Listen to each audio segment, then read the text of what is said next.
नमस्कार, आप देख रहे हैं SR2। मैं देवेंद्र सिंह लड्डू। इस वक्त हम हैं पटना के गांधी मैदान स्थित गोपाल खेमका जी के आवास के बाहर। परसों देर रात में गोपाल खेमका जी का इसी स्थान के पास अपराधकर्मी ने गोली मारकर निर्मम हत्या कर दी जाती है।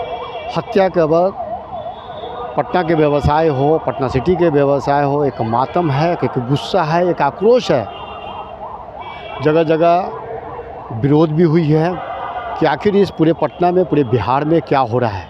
अपराधियों का तांडव एक बार फिर से जंगल 2 का लोग याद कर रहे हैं। क्या वजह हो सकता है? वैसे मुख्यमंत्री नीतीश कुमार ने भी बिहार के DGP को बुलाकर अविलंब इस पर कार्रवाई और संज्ञान लेने के लिए आदेश दिया गया है। इस बीच देखिएगा तो आज उनके आवास से शोक संवेदना व्यक्त करने वाले लोग आ रहे हैं। उनके शुभचिंतक लगातार एक सच्ची श्रद्धांजलि देने का काम कर रहे हैं। यहाँ से एक मुक्ति धाम के लिए पटना सिटी के गुलबी घाट पर जाने वाले हैं और अंत्येष्टि के लिए बड़ी संख्या में लोग एकत्रित हैं। इस वक्त बिहार प्रदेश कांग्रेस के पूर्व अध्यक्ष सह राज्यसभा सांसद अखिलेश प्रसाद सिंह, पटना सिटी से कांग्रेस के वरिष्ठ नेता राजकुमार राजन संग आ रहे हैं और कुबरार के विधायक अरुण सिन्हा जी, तमाम शुभचिंतक आ रहे हैं। इस पूरे घटनाक्रम के बाद अखिलेश सिंह क्या कुछ कर रहे हैं, उनकी बात को सुनते हैं। लेकिन जब देखा जाता है तो आए दिन अक्सर, चाहे वो पटना हो चाहे बिहार के किसी भी क्षेत्र में अगर देखिएगा तो प्रत्येक घंटों में अपराधियों का तांडव मच रहा है। इसका जवाब कौन देगा? शासन, प्रशासन या फिर सरकार? क्या कुछ करे अखिलेश सिंह जी, उनकी बात को सुनते हैं। बिहार में गिरते हुए कानून व्यवस्था पर क्या कहेंगे सर? नहीं, कल भी हमने राज्यपाल महोदय को हस्तक्षेप करने को कहा है, आग्रह किया है कि 2 दिन का स्पेशल सेशन बुलाइए बिहार विधानसभा का और उसमें चर्चा करके इसका सॉल्यूशन निकालना चाहिए।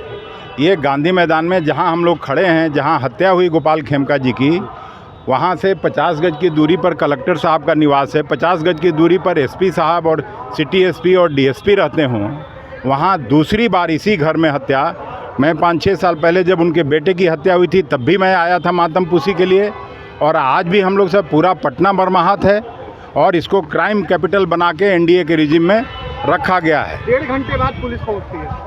नहीं, पुलिस क्या, कोई पहुंचने का भी कोई मतलब नहीं है। क्या कर लिया पुलिस पहुंच के? आखिर बॉडीगार्ड क्यों हटा लिया गया? नहीं, क्योंकि तो यही तो कह रहे हैं कि एक सोची समझी साजिश के तहत यहाँ इसको क्राइम कैपिटल बनाया जा रहा है। पूरे बिहार को बदनाम करने की एक कोशिश हो रही है।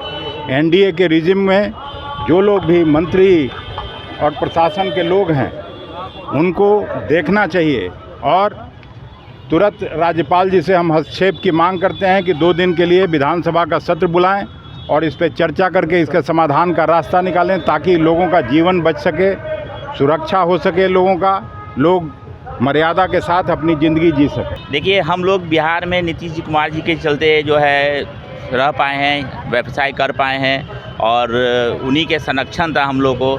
लेकिन अभी मौजूदा स्थिति में जो है चीज़ें गड़बड़ा रही हैं थोड़ी सी, और हम लोग से एक ही मांग है कि भाई हम लोग का सुरक्षा को ध्यान दिया जाए ताकि हम लोग शांतिपूर्वक और बढ़िया तरीके से यहाँ पर व्यवसाय कर। देखिए, नीतीश कुमार के जो गवर्नमेंट में हम लोग को जो सुविधा मिली थी, जो सपोर्ट था, वो तो है ही है।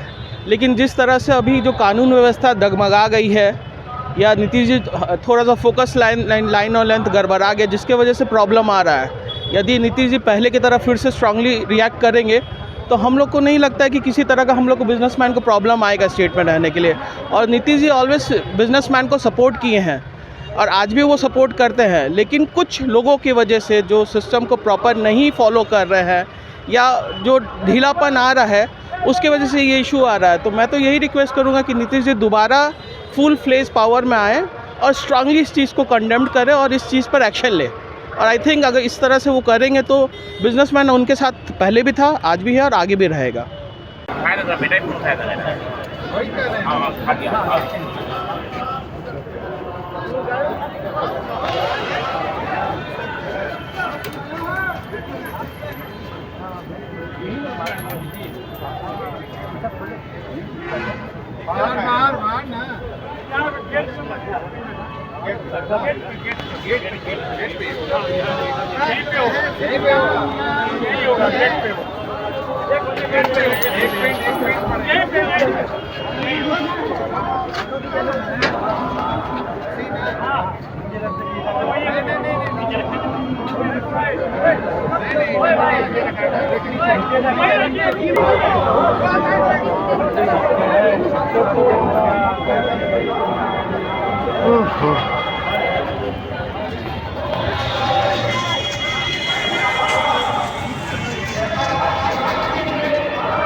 टेमका जी का शव जो अंतिम यात्रा के रूप में उनकी आवाज़ से पटना के गांधी मैदान स्थित उनकी आवाज़ से निकल चुका है। और यहाँ भीड़ देखिएगा तो हज़ारों की संख्या में, चाहे वो पटना के बड़े व्यवसाय करने वाले हो या पटना सिटी के हो, एक ही मांग है कि हत्यारों को जल्द से जल्द गिरफ्तार किया जाए। और यहाँ का नज़ारा सीधी तस्वीर दिखाया गया और साथ ही प्रशासन की दृष्टि से देखिएगा तो पुख्ता इंतजाम किया गया है। और इसी रास्ते से पटना सिटी के गुलबी घाट पर उनको नम आँखों से विदाई दिया जाएगा। अब सरकार और शासन से भी गुजारिश है कि इस निर्मम हत्या के बाद जिस तरह अपराधियों का मनोबल बढ़ा है उसको कुचलना बहुत ही ज़रूरी हो गया है। ऐसा साइट आप देखते रहिए। जय हिंद।